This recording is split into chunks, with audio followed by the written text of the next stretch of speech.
Népal, avril 2014, le tour des Annapurna. Jeudi 3 avril, départ de Toulouse-Blagnac en direction d'Istanbul. Transfert pour Katmandou. Après une nuit en vol, l'avion se pose à Katmandou à 6h30 du matin. Les formalités douanières passées, Gombo, un guide de l'agence locale de Katmandou, nous attend. Il sera notre guide pour tout le trek et nous remet un colis de fleurs à chacun. Un minibus nous conduit vers l'hôtel Nirvana Garden à Tamel, au centre de Katmandou. Nous récupérons nos bagages et attendons le directeur de l'agence, Karma Lama, qui va nous présenter notre trek. Nous partons en ville pour acheter quelques affaires dans diverses boutiques et dégustons notre premier dalbat, le plat national au Népal, du riz avec des lentilles. Samedi 5, direction les Annapurna, dans un bus avec notre guide Gombo, 2 adjoints, 6 porteurs et les 12 randonneurs du Capial. Après quelques heures de bus sur la route, où nous admirons de nombreuses rizières, nous nous arrêtons pour prendre le repas au bord d'une rivière. Nous quittons la route et les 30 derniers kilomètres ne sont qu'une piste de montagne qui nous conduit à Ngadi, où nous occupons notre premier lodge, un hôtel de montagne, à 800 mètres d'altitude. Debout à 6 heures, après un copieux petit déjeuner, nous sommes prêts pour le départ. Lodge confortable, seul inconvénient, des Chinois qui construisent un immense barrage sur la rivière Marsiandi Nadi et qui passe sans discontinuer. Dimanche 6, les porteurs préparent les sacs que nous avons limités à 12 kg. Bonjour, ils vont bien les poissons? Bien dormi? Bien dormi. Ouais, c'est vrai? Les camions, pas trop de bruit?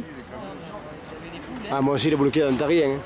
Nous débutons notre trek sur la piste encombrée de camions chinois qui transportent du matériel au barrage. En contrebas, des ouvriers travaillent à la construction d'un tunnel.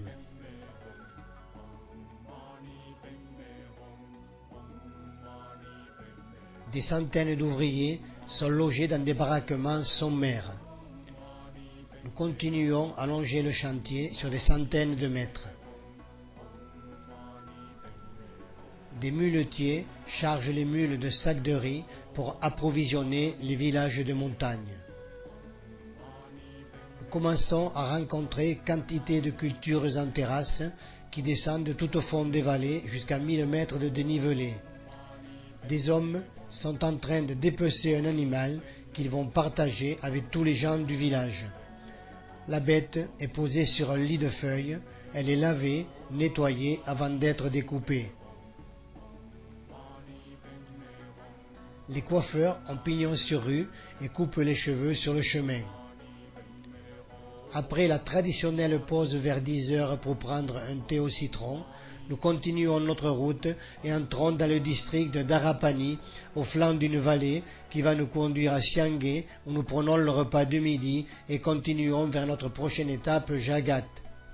Les maisons aux toits bleus sont les appartements des cadres chinois qui travaillent sur le barrage. Au loin, un petit village où se trouvent divers commerces pour le personnel chinois encadrant. Des femmes filent la laine, des maçons construisent une maison, les échafaudages sont en bambou, on peut en trouver de 120 à 150 mm de diamètre. Avant d'arriver au village de Siangé où nous prenons notre repas, une femme travaille avec un métier à tisser rudimentaire. Nous prenons notre repas en terrasse face à la magnifique cascade de Siangé, haute de 250 mètres. Une centrale électrique se trouve à son extrémité. Nous traversons pour la première fois un pont suspendu que nous nommerons Pont Lulu, eu égard Lulu était très impressionné par l'instabilité de ses ouvrages. Nous continuons par une petite montée avant une descente qui nous amène à notre deuxième étape, Jagat, en longeant le fleuve Marsiandi Nandi. Lundi 7, après 1 heure de marche, Marie-Jo chute et se blesse, entorse de la cheville. Gombo part rapidement pour aller chercher un cheval qui permettra de la transporter jusqu'à la prochaine étape. Contre une falaise, d'énormes essaims d'abeilles, les Népalais récoltent périlleusement le miel en descendant avec des échelles de corde. Ils allument des feux pour enfumer les abeilles, grimpent ensuite aux échelles et coupent les ruches remplies de miel à l'aide de bambous pointus. La cascade de Siangé. Nous sommes à 1430 mètres. Traversons des hameaux, passons à nouveau la rivière Marsiandi Nandi avant d'arriver à Tal pour déjeuner. Marie-Jo a récupéré un cheval qui va la conduire dans son périple himalayen. Nous la retrouverons le midi et le soir lors des étapes. Nous apercevons au loin le village de Tal où nous allons prendre le repas de midi, un magnifique village du district de Manang au bord de la rivière. Le village de Tal est très vivant avec de nombreux lodges. Nous continuons en passant un autre pont, toujours sur la même rivière, puis la piste jusqu'à Darapani où nous faisons étape. Beaucoup d'eau coule de la montagne. Des chevreaux font la pause. Il est 16 heures, l'école est finie, les enfants entrent chez eux. Certains auront 2 heures de marche pour arriver à leur maison dans la montagne. Le soir au lodge, nous avons droit à une petite fête de trekkers français qui termine le tour du tristement célèbre Manaslu. Mardi 8. Darapani étant un point stratégique, à droite direction le Manaslu, à gauche les Annapurna. À la sortie d'un virage sur notre droite, le Manaslu, 8163 mètres, où le docteur Alain Laurent d'Albi est disparu en 2011 après avoir passé le sommet. Depuis que le sommet a été vaincu par 297 alpinistes, il y a eu 53 décès. Source 2008.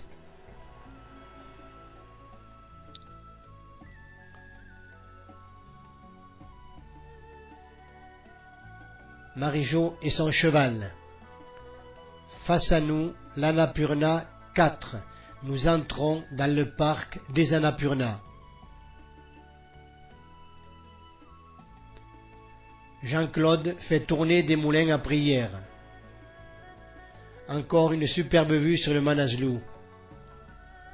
J'ai cassé la monture de mes lunettes et Bongo a récupéré un bambou pour me les réparer. Marie-Jo est partie en 4x4 jusqu'à la prochaine étape. À midi, nous nous arrêtons pour manger un dalbat. Nous continuons notre route dans la vallée sous la chaleur. Des bûcherons coupent du bois. Un lodge en construction en bois, tous les murs seront en pierre. Nous traversons le village de Tianchok. À la sortie, un très beau stupa en pierre.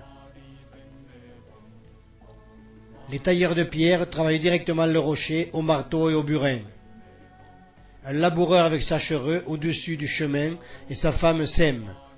Nous arrivons à Koto vers 15h30 et apprécions un superbe lodge. Mercredi 9. Départ vers Lower Pisang sous un très beau soleil avec une superbe vue sur l'Annapurna 2. Nous avons de superbes chambres et mangeons toujours très bien avec de quantité de spécialités locales. Les porteurs nous précèdent. Ils partent avant nous les uns derrière les autres. Marie-Jo attend son chauffeur qui sera aujourd'hui un motard. Voilà. Alors comment ça va la cheville? Ça va, un peu mieux. Ah, Bon. c'est bien. Marie-Jo met son équipement et monte sur la moto.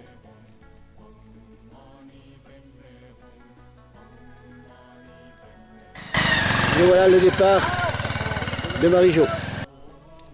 Nous sommes à Chamé, un des 2 plus grands villages des Annapurna côté est. Le bois sèche sur les murettes. Le menuisier construit sur place et il fait tout à la main. Des tailleurs de pierre sont à l'ouvrage. Un travail remarquable. Après avoir traversé un pont, nous rencontrons un chorten, un mur de pierre où sont gravées des prières. Nous entrons dans Bratan en passant sous un stupa tout décoré de l'intérieur, ce qui est relativement rare d'en rencontrer un de si beau. Des ouvriers travaillent, ils construisent une dalle pour recouvrir les égouts. Les voitures ne peuvent plus passer, mais on peut voir toujours des motos qui vont jusqu'à Manang. Un convoi de mules à l'arrêt qui sont bien chargés. Nous distribuons des stylos aux enfants et nous voyons les premières traces de glace dans la rivière. Des bûcherons coupent du bois à la scie et taillent de belles poutres très régulières. Nous suivons toujours la vallée en remontant. Nous traversons une pommeraie à 2800 mètres. Le temps se rafraîchit un peu. La piste se termine ici. Tout est déchargé, porté à dos d'homme sur le pont et repris en face par des mules. Comme on dit, il a chargé la mule. Encore un pont Lulu. Tout le monde traverse. Il y a beaucoup.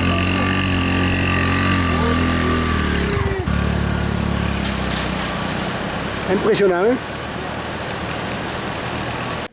Il faut un certain courage pour traverser avec une moto. Nous rencontrons un convoi de mules qui vient faire le plein au niveau du pont.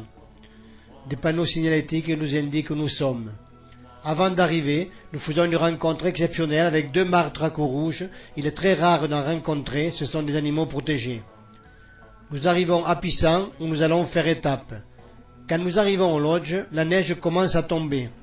Notre guide n'avait jamais vu de neige en avril en faisant le tour des Annapurna. Jeudi 10, le lodge où nous avons dormi. Tout est recouvert de blanc, une fine couche qui donne une couleur féerique à ces montagnes au mois d'avril.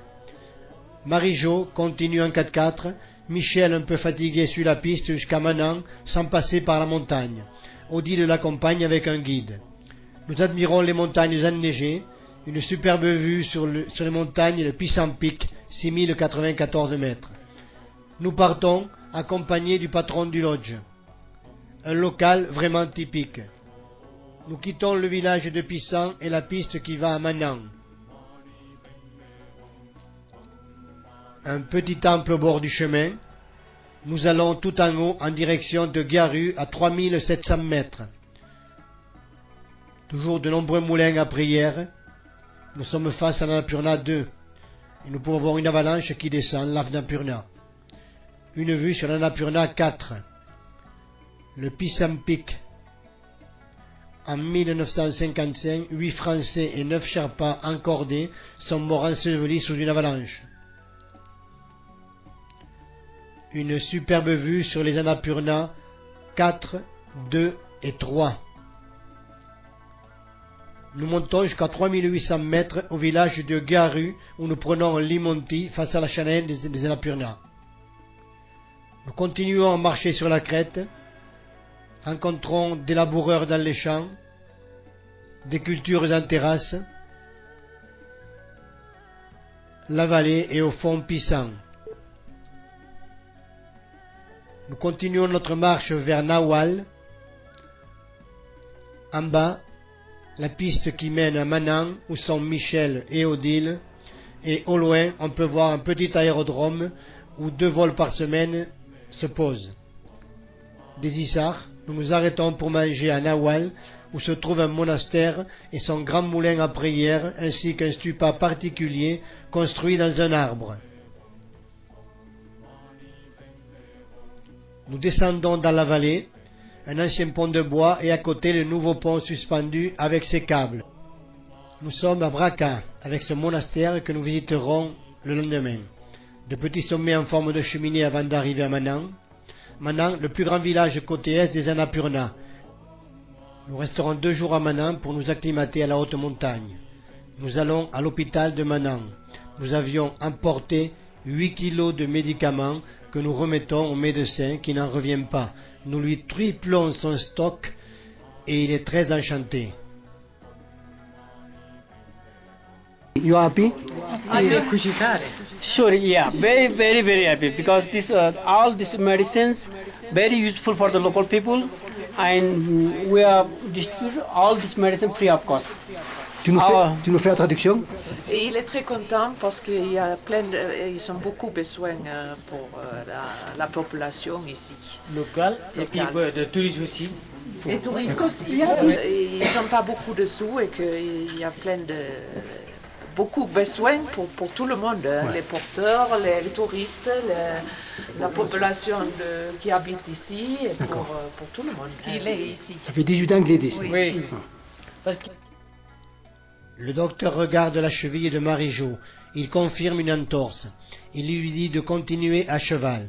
Quant à Michel, qui est de plus en plus mal, il lui demande de faire demi-tour. Elle repartira le lendemain avec un de nos trop chers pas jusqu'à Pokhara, où nous la rejoindrons dans une 8aine de jours. Vendredi 11. Aujourd'hui, nous restons à Manan, qui sera notre journée d'acclimatation. Nous faisons une petite marche matinale pour nous approcher des 4000.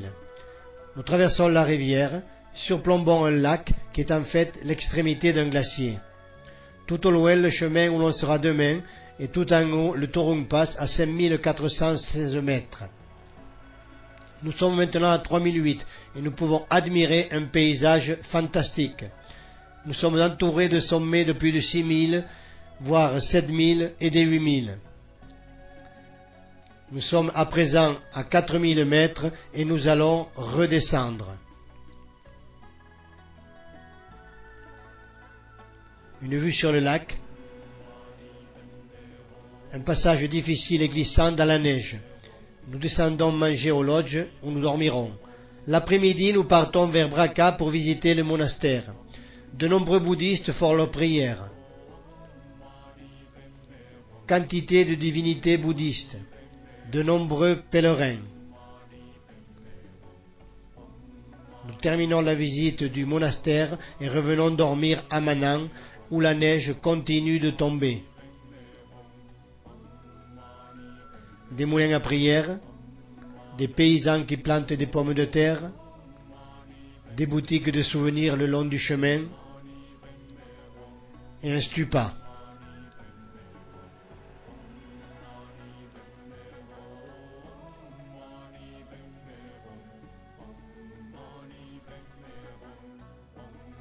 Samedi 12, nous partons sous un très beau soleil par une piste relativement tranquille. Marie-Jo continue à cheval, toujours des moulins à prière à droite et à gauche une boutique. La murette que l'on voit est pour empêcher les yaks de quitter le domaine avec une porte sur le chemin. Le petit hameau de Chussan, nous approchons les 4000. C'est super, hein. Ça c'est à retenir, hein. C'est vraiment super. Hein. Magnifique, hein? Magnifique, ouais. Ce cadre, vraiment, c'est inimaginable. Hein. On ne pensait pas voir ça quand on a signé pour le trek, hein. C'est super. Hein. Une boutique à même le sol. Nous prenons un thé à Yakkarka à 4050. Au lodge, un four solaire. On en trouve beaucoup en montagne. Ils sont très utiles pour chauffer l'eau ou la nourriture et ce gratuitement. Encore un Paul Lulu, Bongo, Odile, Jérémy, Michel, deuxième Michel, Lulu, Christina, Alain et Jean-Claude. On devine un troupeau d'isards. Ils ne sont pas très peureux. Un troupeau de yaks. Nous arrivons à Lidar vers 13 h. Cette étape est courte, eu égard dans 48 heures, nous arriverons au col du Torung Pass à 5416 mètres et nous devons nous économiser. Arrivé à Lidar, la neige recommence à tomber. Nous nous installons dans notre lodge, passons l'après-midi à jouer aux cartes. Le soir, nous nous approchons du poêle alimenté à la bouse de yak. Nous discutons avec des Anglais, des Espagnols que nous avions déjà rencontrés à diverses étapes. 13. Marie-Jo part à pied. L'étape est assez courte. Direction Tongpedi. La pente est douce. Nous suivons toujours la vallée entourée de montagnes. Nous rencontrons de nombreux yaks qui ne descendent pas en dessous de 4000, ils auraient trop chaud. Ils passent près de nous, mais nous devons être prudents, ils peuvent être dangereux. Nous traversons toujours de nombreux ponts suspendus. Nous rencontrons une tyrolienne en habit typique. Nous longeons la langue du glacier. Nous arrivons vers midi à Torungpedi. Le lodge est très bien. L'après-midi, nous nous reposons, mais à 7 à 8, nous montons à 4007 pour nous acclimater. À 20 h, tout le monde est au lit. Lundi 14, le Torung Pass, le jour le plus long, le plus terrible. Debout, 3h30. Petit déjeuner toujours très copieux. Départ à 4 h, la montée est lente. Il fait nuit. Nous marchons dans la neige à la frontale. 4007, la glace remplace la neige. Le chemin est très dangereux. Nous aurions dû être encordés. Nous faisons une pause à Torung High Camp 4830 et repartons en direction du Torung Pass. Des yaks sont présents. Le pas se fait de plus en plus lent. On est à 5000. On ne sent pas le manque d'oxygène, mais les forces dans les bras et les jambes diminuent, elles deviennent nulles. Au loin, on aperçoit le sommet du col. 40 cm de neige, mais il ne fait pas très froid, à peine en dessous de 0. 8h30, les premiers arrivent au Torung Pass, à 5416 mètres. Ensuite arrivent les uns après les autres. Ce n'est qu'effusion de larmes de joie. Jean-Claude arrive au sommet. Quelques minutes après, Lulu, son épouse, tombe dans ses bras et durant de longues minutes ils restent enlacés, des larmes de joie coulent sur leurs joues. Lulu nous a confié, nous voulions tellement y arriver. Ce grand moment d'émotion, les 11 trekkers l'ont partagé tous ensemble. Après une escale autour d'un thé, la descente débute, plus difficile que la montée. Des bourrasques de vent balayent la neige qui vient gifler la joue des marcheurs. La visibilité est nulle et nous devons nous arrêter à plusieurs reprises pour chercher la piste qui est devenue glissante. C'est sur cette montagne qu'il y a eu 45 morts en octobre 2014 après de nombreuses avalanches. Nous prenons notre repas vers 14 heures après une difficile descente à la limite de la dangerosité. Notre guide nous avait dit « il ne neige jamais en avril ». Muktimat, 3760 mètres. Les portes du Mustang de Turumpa est à présent dégagées. Il fait chaud. Nous traversons un très long pont, plus de 100 mètres. Nous arrivons au monastère de Muktimat, un haut lieu hindouiste et bouddhiste, avec de nombreux drapeaux à prière accrochés sur des piquets. Le monastère est entouré d'un mur. Muktimat, un beau village dans le bas Mustang. Mardi 15. Avant de partir, de superbes vues sur les montagnes. Le lodge où nous étions. Une vue sur le Dholagiri, 8167 mètres. Nous allons visiter le monastère de Muktimat, un monastère hindouiste et bouddhiste. Les viennent en nombre d'Inde. L'eau est pour les hindous miraculeuse. Les pèlerins jettent des pièces dans l'eau. Ensuite, ils passent sous 108 douches d'eau froide, une eau glacée qui vient de la montagne. Il faut avoir la foi pour participer à ce rituel qui se termine en traversant 2 petites piscines pour se purifier.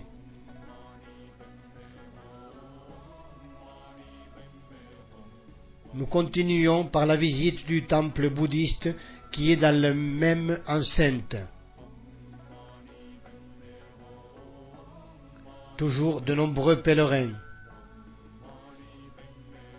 Nous quittons le monastère et découvrons la maxime « Charger la mule ».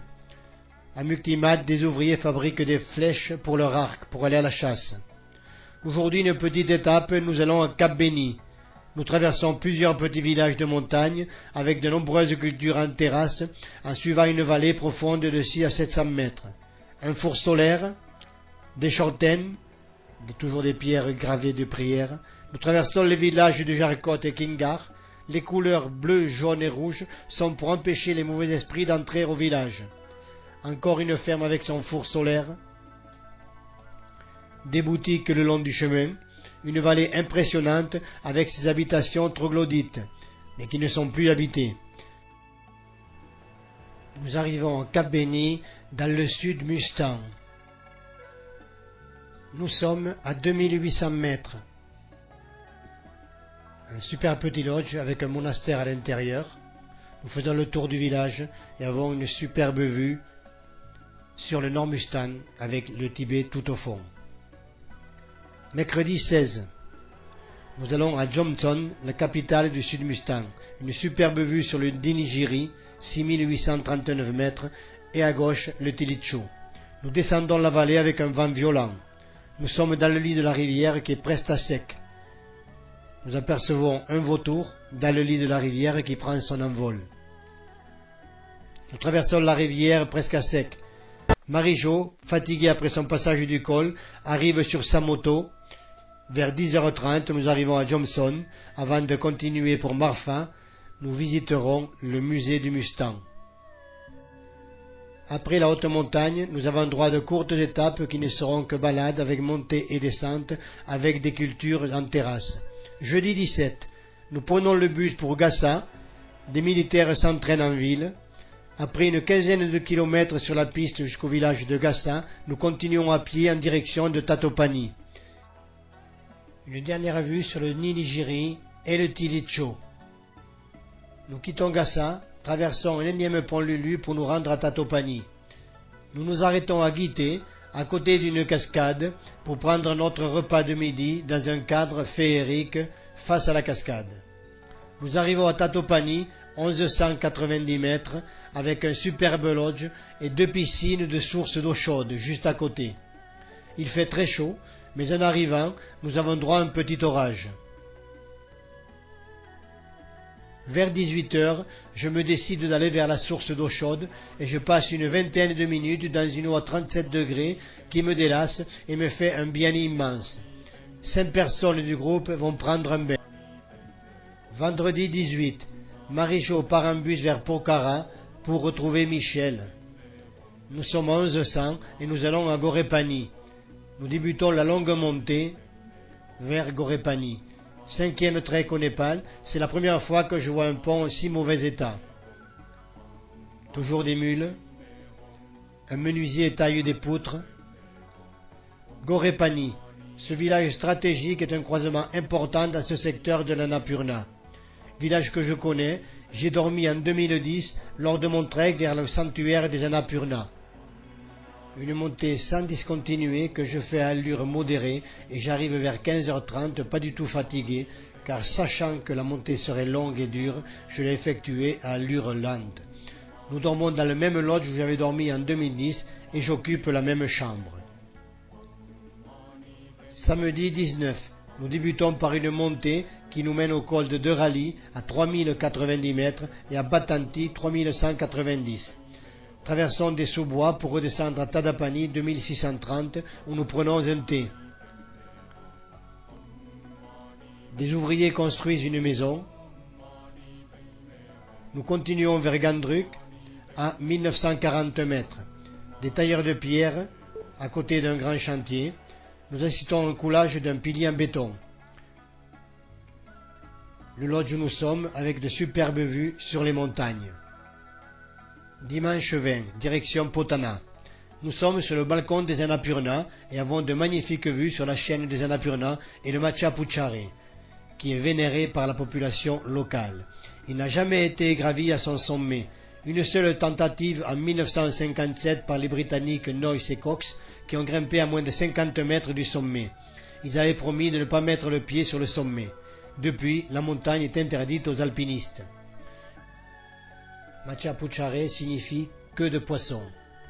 Une longue descente, 800 mètres de dénivelé, exclusivement avec des marches, pour remonter en face avec plus de 2000 marches.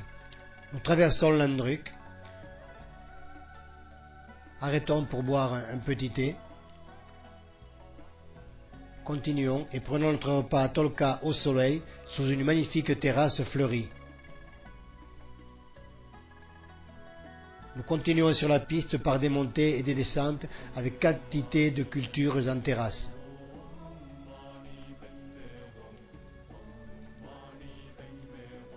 Un paysan fabrique des charrues en bois. Nous arrivons à Potana après avoir traversé de nombreuses forêts de rhododendrons géants. Le trek est pratiquement terminé. Demain nous aurons juste la descente en direction de Pedi où un minibus nous attend. La soirée de clôture est fantastique. Jean-Claude s'est défoulé.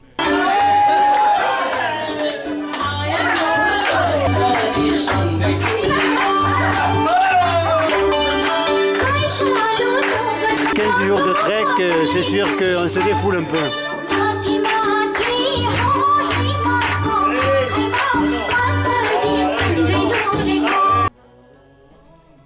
Nous avons eu un très bon repas. Nous avions au choix dalbat, spring roll, momo. En altitude, nous prenions souvent le soir une garlic soup. Une soupe à l'ail très recommandée en haute montagne. Nous avons donné des enveloppes avec des pourboires pour les porteurs. Lundi 21, nous partons vers 8 h et descendons vers Pedi, où le minibus nous attend. Une heure après, nous sommes à l'hôtel Bascamp de Pokhara que j'occupe pour la 3e fois. Les travaux de 2013 sont pratiquement terminés et l'hôtel retrouve son charme avec son jardin et son confort au bord du lac de Pokhara. Le midi, nous mangeons dans un restaurant au bord du lac. 14 h, Bongo nous quitte. Il doit être rentré rapidement à Katmandou, car le surlendemain, il a un autre circuit dans les Annapurna. L'après-midi, promenade, farniente et achat dans les boutiques. Le soir, nous mangeons à l'hôtel Bascamp. En ville, un cordonnier de rue arrange mes lunettes.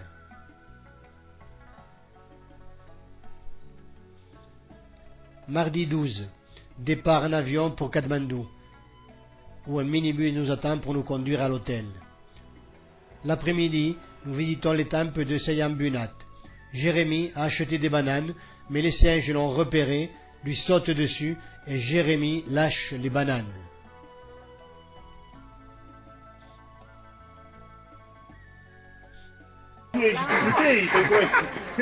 Ils m'ont volé toutes les bananes, c'est les monkeys. Il avait des bananes. Oh, j'en avais une douzaine.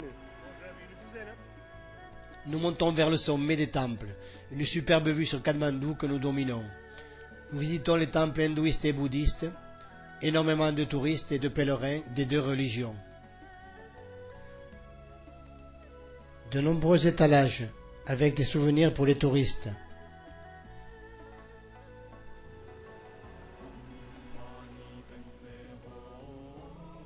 Il y a du choix, énormément. Restauration d'un toit en cuivre. Les gens jettent des pièces dans le vase qui est difficile à atteindre. Mercredi 23, dernier jour. 9 du groupe partent tôt le matin vers l'aéroport pour prendre un avion qui les conduira vers l'Everest pour le voir de plus près.